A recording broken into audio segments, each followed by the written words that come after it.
Roopkala shop number 9 Vastupal apartment near Shrinath ice cream Dadangwad Tekro opposite Sayaji library Navsari. MDF chocolate depot shop number 1 crystal apartment besides Canara bank Sindhi camp road Navsari. Mangaldeep TVS national highway number 8 near Meera doors Kabilpor Navsari. विश्वसनीय दागीनाનું વિશ્વાસપાત્ર સ્થળ Soni Ranchhodbhai and sons jewellers Patvaseri Navsari. Parekh brothers jewellers opposite Hanuman temple મોટા બજાર નવસારી।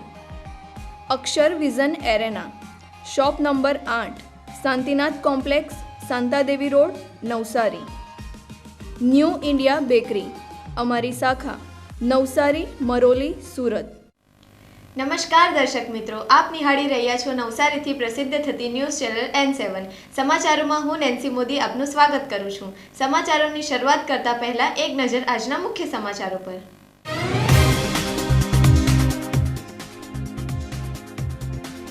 40થી વધુ બેઠકો ઉપર ભાજપ થયેલી બિનહરીફ।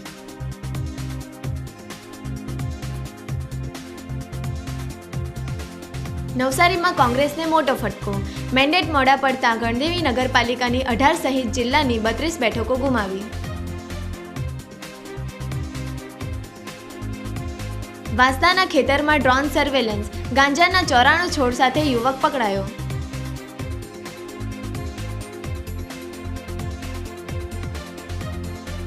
આદિવાસી પ્રીમિયર લીગની ફાઇનલ મેચમાં મહેક 11નો થયેલો વિજય।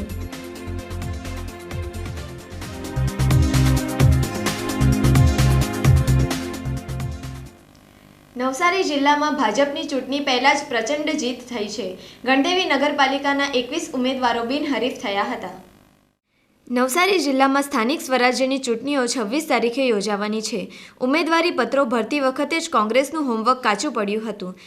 જિલ્લા કોંગ્રેસ અને તાલુકા કોંગ્રેસ વચ્ચેનો કોઈ સંકલન નહીં રહેતા કોંગ્રેસનો મેન્ડેટ પહોંચ્યો જ ન હતો, જેથી ગણદેવી નગરપાલિકાની 21 બેઠકો ઉપર ભાજપના ઉમેદવારો બિનહરીફ વિજેતા જાહેર થયા હતા। નવસારી જિલ્લા પંચાયતની 6 બેઠકો ઉપર કોંગ્રેસ મેન્ડેટ રજૂ કરી શકી ન હતી, જેથી ભાજપ 6 બેઠકો ઉપર બિનહરીફ વિજેતા જાહેર થઈ હતી। ચીખલી તાલુકા પંચાયતની 11 બેઠકો ભાજપે કબજે કરી છે। નવસારી મહાનગરપાલિકાની 3 બેઠકો ઉપર પણ ભાજપના ઉમેદવારો બિનહરીફ જાહેર થયા હતા। કેબિનેટ મંત્રી નરેશ પટેલ, જિલ્લા ભાજપ અધ્યક્ષ ભૂરાલાલ શાહ, વલસાડ ડાંગના સાંસદ ધવલ પટેલ, ચૂંટણી કન્વીનર અશોક ધોરાજીયા સહિતના અગ્રણીઓ બિનહરીફ વિજેતા ઉમેદવારોને અભિનંદન પાઠવ્યા હતા અને જીતની ઉજવણી કરી હતી। આજે નવસારી જિલ્લા ભારતીય જનતા પાર્ટી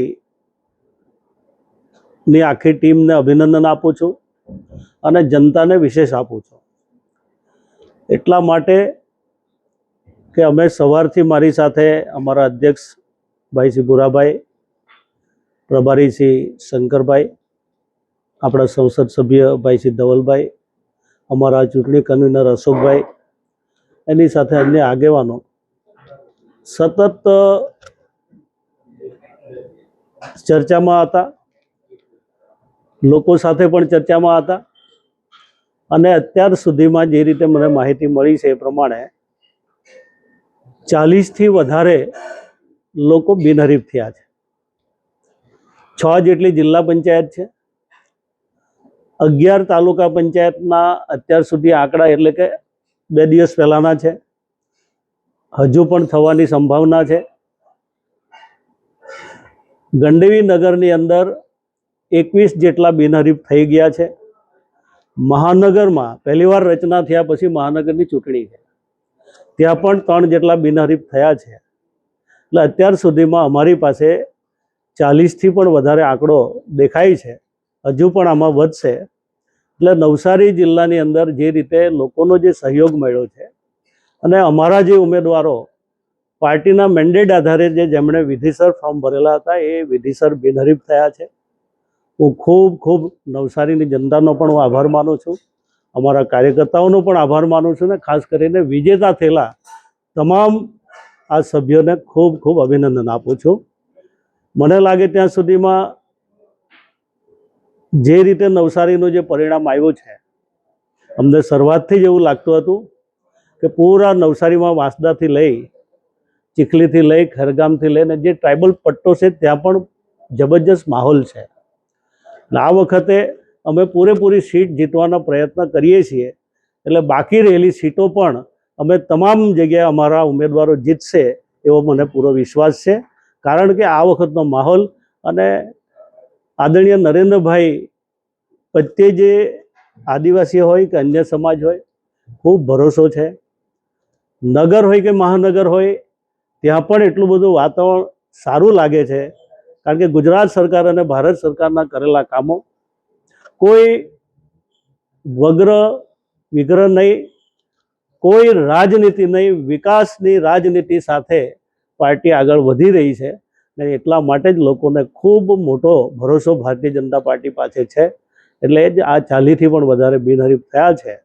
એટલે હું ફરીવાર અમારું શીર્ષ નેતૃત્વનો પણ આભાર માનું કે જે રીતની જે ભારતીય જનતા પાર્ટીની જે અમારી પરંપરા પ્રમાણે સ્કૂટીની થયા પછી જે અમારું ભારત સરકાર અને ગુજરાત સરકારનું જે શાસન છે, માનનીય મુખ્યમંત્રી શ્રી ભૂપેન્દ્રભાઈ અને હર્ષભાઈની પણ જે મહેનત છે, આદરણીય CR પાટીલ સાહેબ આજ વિસ્તારના સંસદ સભ્ય છે, ભારત સરકારમાં કેબિનેટ મિનિસ્ટર છે, આ બધા લોકોના પ્રયાસના કારણે પક્ષીય ચૂંટણીમાં 40થી પણ વધારે બિનહરીફ થાય એ મને લાગે ત્યાં સુધી આ ઐતિહાસિક ઘટના કહેવાય આ નવસારી જિલ્લા માટે. એટલા માટે સૌને હું અભિનંદન આપું છું.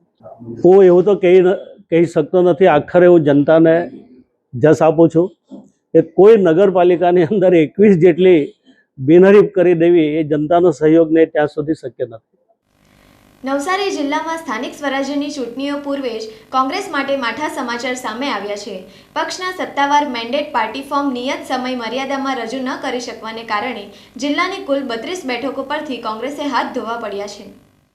નવસારી જિલ્લામાં સ્થાનિક સ્વરાજ્યની ચૂંટણીઓ પૂર્વે જ કોંગ્રેસ માટે માઠા સમાચાર સામે આવ્યા છે. પક્ષના સત્તાવાર મેન્ડેટ પાર્ટી ફોર્મ નિયત સમય મર્યાદામાં રજૂ ન કરી શકવાને કારણે જિલ્લાની કુલ 32 બેઠકો પરથી કોંગ્રેસે હાથ ધોવા પડ્યા છે. આ તમામ બેઠકો હવે સીધી રીતે ભાજપના ફાળે જાય તેવી પૂરેપૂરી શક્યતા છે. ગણદેવી નગરપાલિકાના 6 વોર્ડની 24 બેઠકો માટે કોંગ્રેસે 18 ઉમેદવારો મેદાનમાં ઉતાર્યા હતા. જોકે ફોર્મ ભરવાના અંતિમ દિવસે શહેર કોંગ્રેસ પ્રમુખ બપોરે 3:10 કલાકે મેન્ડેટ લઈને પહોંચ્યા હતા. ચૂંટણી અધિકારીએ 3 વાગ્યાની સમય મર્યાદા પૂર્ણ થઈ ગઈ હોવાનું જણાવી મેન્ડેટ સ્વીકારવાનો ઇનકાર કર્યો હતો. પરિણામે ચકાસણી દરમિયાન કોંગ્રેસના તમામ 18 ઉમેદવારી ફોર્મ રદ કરવામાં આવ્યા છે. બીજી તરફ નવસારી કોંગ્રેસ પ્રમુખ શૈલેષ પટેલે આ નિર્ણયને લોકશાહી વિરુદ્ધ ગણાવ્યો છે. અમારા 18 જેટલા ફોર્મ મેન્ડેટ લેટ પડવાથી રદ કરવામાં આવ્યા છે અને આ એક લોકશાહી માટે ખરેખર સરમુખત્યારશાહી રૂપ આ નિર્ણય છે અને કેટલાક રાજકીય દબાણ હેઠળ પ્રાંત અધિકારી આ નિર્ણય લીધો છે. કોંગ્રેસ પાર્ટી આના માટે અમે હાઈકોર્ટમાં જવા માટે પણ અચકાઈશું નહીં, રોડની લડાઈ પણ લડીશું, પણ ખરેખર આ રાજનીતિ હવે પછીની જે છે એ દેશ માટે ખતરારૂપ છે. આ સરમુખત્યારશાહીની સીમા પાર કરી ચૂક્યા છે અને આવી રાજનીતિ ખરેખર દેશ માટે નુકસાનકારક છે. પરંતુ આ લડાઈને હજી અમે હાઈકોર્ટમાં પણ લડીશું, રોડ પર પણ લડીશું અને ક્યાંય અચકાવવાના નથી. અમારી પાર્ટીને ક્યાંય નુકસાન થવા દેવાના નથી. અમે 18 જેટલા ઉમેદવારો રદ થયા. નવસારી જિલ્લાના વાંસદા તાલુકાના સરહદી વિસ્તારોમાં નવસારી સ્પેશિયલ ઓપરેશન ગ્રુપે ટેકનોલોજીનો ઉપયોગ કરીને માદક દ્રવ્યોના વેપાર ઉપર પ્રહાર કર્યો છે. ડ્રોન કેમેરાની મદદથી કરવામાં આવેલા પેટ્રોલિંગ દરમિયાન ઘોડમાળ ગામે ખેતરના શેડે ઉગાડવામાં આવેલા ગાંજાના 94 છોડ મળી આવ્યા હતા. સુરત વિભાગના પોલીસ મહાનિરીક્ષક પ્રેમવીરસિંહ અને નવસારી SP રાહુલ પટેલ દ્વારા જિલ્લામાં આર્મ્સ એક્ટ અને NDPS એક્ટ હેઠળના ગુનાઓ શોધી કાઢવા ખાસ સૂચનાઓ આપવામાં આવી હતી. ખાસ કરીને મહારાષ્ટ્ર બોર્ડરને અડીને આવેલા વાંસદાના અંતરિયાળ ગામોમાં ગેરકાયદે પ્રવૃત્તિઓ રોકવા માટે ડ્રોન કેમેરાનો ઉપયોગ કરી પેટ્રોલિંગ કરવાના આદેશ અપાયા હતા. SOG PI RS પટેલના માર્ગદર્શન હેઠળ ટીમ પેટ્રોલિંગમાં હતી ત્યારે અહેકો વિનોદભાઈ લાલજીભાઈને સચોટ બાતમી મળી હતી. આ બાતમીની ખરાઈ કરવા માટે ડ્રોન કેમેરાનો ઉપયોગ કરવામાં આવતા ખેતરમાં શંકાસ્પદ વાવેતર જણાઈ આવ્યું હતું. પોલીસે તાત્કાલિક દરોડો પાડી આરોપી મનીષ શંકરભાઈ ભગરિયા ઉંમર વર્ષ 26 રહેવાસી ઓઝરપાડા ફળિયા ઘોડમાળને રંગે હાથ પકડી પાડ્યો હતો. પોલીસ તપાસમાં જાણવા મળ્યું કે આરોપીએ પોતાના પિતાના ખેતરના શેઢે માટીની પાળ બનાવી કોઈને ખબર ન પડે તે રીતે ગાંજાનું વાવેતર કર્યું હતું. પોલીસે કુલ 1,81,300નો મુદ્દામાલ કબજે કર્યો છે, જેમાં 3.525 કિલોગ્રામ વજનના 94 ગાંજાના છોડ કિંમત 1,76,250 અને એક મોબાઈલ ફોન કિંમત 5,000નો સમાવેશ થાય છે. આ ઉપરાંત આધાર કાર્ડ, લાઇટ બિલ, ખેતીના દસ્તાવેજો, 7 બારના ઉતારા અને પ્લાસ્ટિકની ડોલ પણ જપ્ત કરવામાં આવી છે. આદિવાસી પ્રીમિયર લીગની ફાઇનલ મેચમાં મહેક 11નો ભવ્ય વિજય થયો હતો. આદિવાસી સમાજના ઉત્થાન હેતુ APL ટુર્નામેન્ટનું આયોજન થયું હતું. આદિવાસી પ્રીમિયર લીગ 2026નું આયોજન નવસારી ગાંધી એન્જિનિયરિંગ કોલેજના ગ્રાઉન્ડ ઉપર થયું હતું. નવસારી જિલ્લામાં આદિવાસી સમાજના ઉત્થાન હેતુ APL ક્રિકેટ ટુર્નામેન્ટ યોજાઈ હતી. આ ટુર્નામેન્ટમાં નવસારી જિલ્લાની 8 જેટલી ટીમોએ ભાગ લીધો હતો. આદિવાસી યુવાનોની ક્રિકેટ પ્રતિભા ઉજાગર કરવા અને આ ટુર્નામેન્ટના આયોજન થકી જે ફંડ એકત્રિત થાય તે ફંડ શિક્ષણ ક્ષેત્ર, આરોગ્ય ક્ષેત્રે ઉપયોગ કરવાનો હેતુ રહેલો છે. APL ક્રિકેટ ટુર્નામેન્ટની ફાઇનલ મેચ વેદ 11 અને મહેક 11 વચ્ચે રમાઈ હતી, જેમાં મહેક 11નો શાનદાર વિજય થયો હતો. APL ક્રિકેટ ટુર્નામેન્ટમાં best batsman, best bowler, man of the series સહિતના પુરસ્કારો એનાયત થયા હતા. ટુર્નામેન્ટની રનર્સઅપ ટીમ વેદ 11ને રોકડ પુરસ્કાર અને ટ્રોફી એનાયત થઈ હતી. ફાઇનલ વિજેતા ટીમ મહેક 11ના કેપ્ટન અને ઓનર્સ સહિતના સમગ્ર ટીમને પુરસ્કાર અને ટ્રોફી એનાયત થયા હતા. આદિવાસી પ્રીમિયર લીગના ચેરમેન મનહર ઢોડિયા, સમસ્ત આદિવાસી સમાજના પ્રમુખ ડૉક્ટર પ્રદીપ ગરાસિયા, ડૉક્ટર ચેતન પટેલ સહિતના અગ્રણીઓ ઉપસ્થિત રહ્યા હતા. APL 2026ની શરૂઆત અમે કરી દીધી છે. નવસારીમાં ડંકો વગાડી દીધો છે અને ભવિષ્યમાં પણ આ જ APL ફ્રેન્ચાઇઝીને અમે આગળ ધપાવતા રહીશું. આદિવાસી પ્રીમિયર લીગ રમાડવા પાછળનો ઉદ્દેશ એક જ છે, સમાજને સંગઠન કરવાનું, અને સંગઠિત રહીને રહેશું તો આપણે કોઈ ખોળવી ન શકે. ભવિષ્યમાં આ ટુર્નામેન્ટમાં મને આગળ જતા 2027માં બધા સાથ આપજો તો આપણે આનાથી પણ સારી ટુર્નામેન્ટ કરીશું. આદિવાસી પ્રીમિયર લીગ 2026ના સફળ આયોજન માટે મનહરભાઈ, તેજસભાઈ, ચેતનભાઈની સમગ્ર ટીમને હું ખૂબ ખૂબ અભિનંદન આપું છું કે આટલું સફળ આયોજન કર્યું.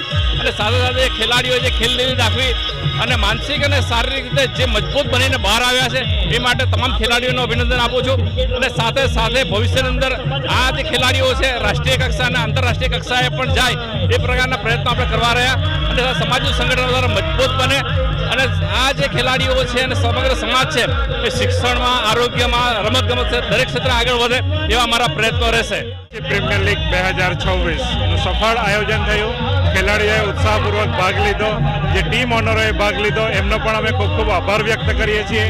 સમાજને સંગઠન ઊભું કરવામાં ક્રિકેટના માધ્યમ થકી આદિવાસી પ્રીમિયર લીગની શરૂઆત કરવામાં આવી છે. આ જિલ્લા થકીનું જે આયોજન થયું એને ધીમે ધીમે 2027માં દક્ષિણ ગુજરાત સુધી લઈ જવામાં આવશે અને ત્યાર પછીના વર્ષોમાં એને ગુજરાત લેવલ સુધી લઈ જવામાં આવશે. આદિવાસી પ્રીમિયર લીગ થકી સમાજનું સંગઠન જે ઊભું થવા જઈ રહ્યું છે એમાં મારે ખાસ સમાજના લોકોને, સમાજના યુવાનોને અને રમતગમત ક્ષેત્રે જોડાયેલા સૌ લોકોને જણાવવાનું કે આપ રમતગમતની ભાવનાની સાથે સમાજની ભાવના પણ કેળવશો અને સમાજને રમતના માધ્યમ થકી સંગઠિત કરવા માટેનો આ પ્રયત્ન કરશો. અને અમે સમાજના આગેવાનો સાથે જે સંગઠન ઊભું કરવા માંગીએ છીએ એમાં આપ સૌનો સહકાર મળી રહેશે એવી આશા વ્યક્ત કરીએ છીએ. સમાચારો સમાપ્ત કરતા પહેલા એક નજર આજના મુખ્ય સમાચારો પર.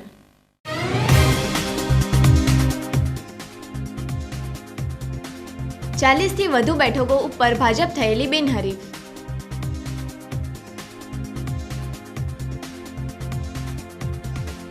નવસારીમાં કોંગ્રેસને મોટો ફટકો. મેન્ડેટ મોડા પડતા ગણદેવી નગરપાલિકાની 18 સહિત જિલ્લાની 32 બેઠકો ગુમાવી. વાંસદાના ખેતરમાં ડ્રોન સર્વેલન્સ. ગાંજાના 94 છોડ સાથે યુવક પકડાયો.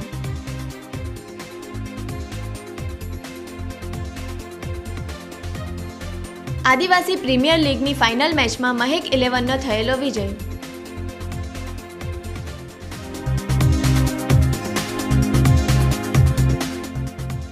તો આ હતા આજના સમાચારો. બન્યા રહો અમારી સાથે અને જોતા રહો નવસારીથી પ્રસિદ્ધ થતી ન્યૂઝ ચેનલ N7. નમસ્કાર.